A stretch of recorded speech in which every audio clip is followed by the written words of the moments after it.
Crypto दुनिया की दिग्गज कंपनी कॉइनबेस ने एक ऐसा कदम उठाया है जो डिजिटल एसेट्स के भविष्य को बदल सकता है, पर वे बैंक नहीं बन रहे हैं। कंपनी ने US office of the comptroller of the currency OCC के साथ राष्ट्रीय ट्रस्ट चार्टर के लिए आवेदन किया है, जिससे उन्हें राज्य दर राज्य अनुमोदन के बिना भुगतान और निपटान जैसी नई वित्तीय सेवाएं शुरू करने में लचीलापन मिलेगा। ये सर्कल और रिपल जैसी अन्य क्रिप्टो फर्मों के समान है, जो पारंपरिक वित्त में डिजिटल एसेट्स को एकीकृत करने का स्पष्ट संकेत है। हालांकि कॉइनबेस का इरादा बैंक बनने का नहीं है।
क्रिप्टो बाजार में एक बड़ा बदलाव आ रहा है। सितंबर में एवलांच के डेक्स ट्रेडिंग वॉल्यूम ने 3 साल का रिकॉर्ड तोड़ दिया है, जो $17.40 बिलियन तक पहुंच गया। ये वृद्धि बाजार में जोखिम लेने की बढ़ती प्रवृत्ति और नए डीफाई प्रोटोकॉल के कारण हुई है। एवलांच ट्रेजरी कोका $675 मिलियन का विलय सौदा और एवैक्स ETF में बढ़ती संस्थागत रुचि बड़े पूंजी प्रवाह का संकेत देती है। तकनीकी रूप से एवैक्स एक महत्वपूर्ण समर्थन स्तर पर है, जो एक नए विकास चक्र की शुरुआत कर सकता है, लेकिन मैक्रो इकोनॉमिक जोखिमों को नजरअंदाज नहीं किया जा सकता। अगर आप सोचते हैं कि आपका पैसा सिर्फ बैंक खातों में है तो फिर से सोचिए। यूके में एक बड़ा बदलाव आ रहा है। यूके फाइनेंस ने टोकनाइज्ड पाउंड डिपॉजिट के लिए एक पायलट प्रोजेक्ट शुरू किया है, जिसमें बार्क्लेज, HSBC सहित 6 प्रमुख बैंक शामिल हैं। ये पहल regulated liability network RLN platform का उपयोग करेगी, जिसका लक्ष्य ऑनलाइन भुगतान, रिमॉर्गेजिंग और बॉन्ड सेटलमेंट को 2026 तक अधिक कुशल और सुरक्षित बनाना है। एक तरफ अमेरिकी सरकार का कामकाज ठप है, दूसरी तरफ बिटकॉइन ने $1,19,000 का आंकड़ा पार कर लिया है। आखिर ऐसा क्यों हुआ? डॉलर की कमजोरी, अमेरिकी ट्रेजरी की अवास्तविक बिटकॉइन लाभ पर कर छूट और SEC द्वारा क्रिप्टो ETF नियमों में ढील जैसे मैक्रो और नियामक कारकों ने इस उछाल को बढ़ावा दिया है। हालांकि विश्लेषकों ने $1,20,000 से $1,22,000 के स्तर को एक महत्वपूर्ण प्रतिरोध क्षेत्र बताया है, जिसके ऊपर या नीचे का ब्रेकआउट बाजार की अगली बड़ी चाल तय करेगा। कल्पना कीजिए, अगर बैंक अपने मौजूदा सिस्टम का उपयोग करके ही ब्लॉकचेन पर फंड का प्रबंधन कर सकें तो क्या होगा? UBS ने स्विफ्ट और चेनलिंक के साथ मिलकर ऐसा ही एक पायलट प्रोजेक्ट किया है, जहां उन्होंने टोकनाइज्ड फंड्स को मौजूदा स्विफ्ट मैसेजिंग और चेनलिंक रनटाइम एनवायरनमेंट CRE का उपयोग करके मैनेज किया। ये ऐसा है जैसे आपकी पुरानी ATM मशीन अब स्मार्ट कॉन्ट्रैक्ट्स को भी समझ रही हो, जिससे वित्तीय संस्थानों के लिए ब्लॉकचेन को अपनाना आसान हो जाता है। क्या आप जानते हैं कि जब भी बिटकॉइन की मासिक अस्थिरता ऐतिहासिक निचले स्तर पर पहुंचती है तो उसके बाद अक्सर एक बड़ा उछाल आता है? क्रिप्टो विश्लेषक केविन के अनुसार बोलिंगर बैंड्स विड्थ और RSI जैसे संकेतक बताते हैं कि यदि प्रमुख समर्थन स्तर बने रहते हैं और मैक्रो इकोनॉमिक स्थितियां अनुकूल रहती हैं तो चौथी तिमाही में एक महत्वपूर्ण रैली की उम्मीद है। ऐतिहासिक अक्टूबर प्रभाव और स्पॉट बिटकॉइन ETF में संस्थागत प्रवाह भी इस तेजी के रुख का समर्थन करते हैं, जो बाजार में संचय व्यवहार का संकेत है। आवे के संस्थापक स्तानी कुलेचोव का दावा है कि एम्बेडेड DeFi फिनटेक कंपनियों के लिए $1 ट्रिलियन का अवसर है। आव ने हाल ही में $60 बिलियन से अधिक नेट डिपॉजिट पार किए हैं और कुलेचोव को उम्मीद है कि ये 2025 के अंत तक $100 बिलियन तक पहुंच जाएगा, जो इसे शीर्ष बैंकों के बराबर ला देगा। कम ब्याज दरें और Crypto.com जैसी प्रमुख कंपनियों द्वारा मॉर्फो के साथ DeFi एकीकरण इस अभूतपूर्व वृद्धि को बढ़ावा दे रहे हैं, जिससे वित्तीय सेवाओं का भविष्य बदल रहा है। क्रिप्टो की दुनिया में एक बड़ा बदलाव आ रहा है। अब DeFi में भी बैंक समर्थित कमाई संभव है। AlloX ने पॉलीगॉन पर RYT नामक एक tokenized money market fund launch किया है, जिसे स्टैंडर्ड चार्टर्ड बैंक द्वारा कस्टडी मिलती है। ये DeFi की कमाई रणनीतियों को पारंपरिक वित्त के अनुपालन ढांचे के साथ जोड़ता है।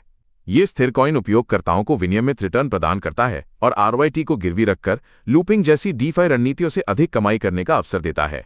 ये पारंपरिक और डिजिटल वित्त के बीच एक महत्वपूर्ण पुल है। क्या आप जानते हैं कि प्रमुख वित्तीय दिग्गज बिटकॉइन के लिए आसमान छूते मूल्य लक्ष्यों की भविष्यवाणी क्यों कर रहे हैं?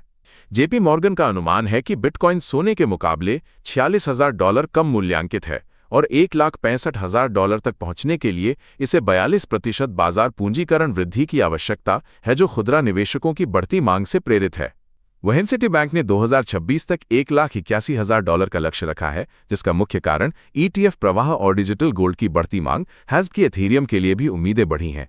कल्पना कीजिए, अगर आपका इंटरनेट किसी एक कंपनी के नियंत्रण में न हो बल्कि सीधे अंतरिक्ष से विकेंद्रीकृत तरीके से संचालित हो, तो ये कितना क्रांतिकारी होगा।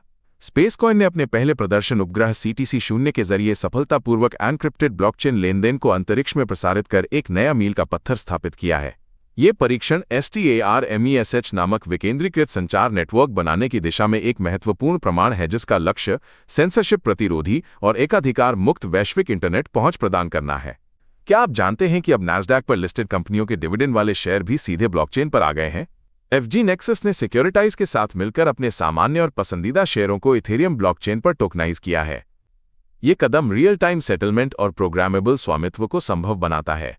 सोचिए, यह ठीक वैसे ही है जैसे एक स्मार्ट कॉन्ट्रैक्ट, जहां नियम पहले से तय होते हैं और लेन देन बिना किसी बिचौलिए के तुरंत पूरा होता है, जिससे दक्षता बढ़ती है। डिसेंट्रलाइज्ड परपेचुअल कॉन्ट्रैक्ट एक्सचेंजों PERP DEXs ने सितंबर में पहली बार $1 ट्रिलियन का मासिक ट्रेडिंग वॉल्यूम पार करके इतिहास रच दिया है, जो DeFi बाजार में एक अभूतपूर्व मील का पत्थर है।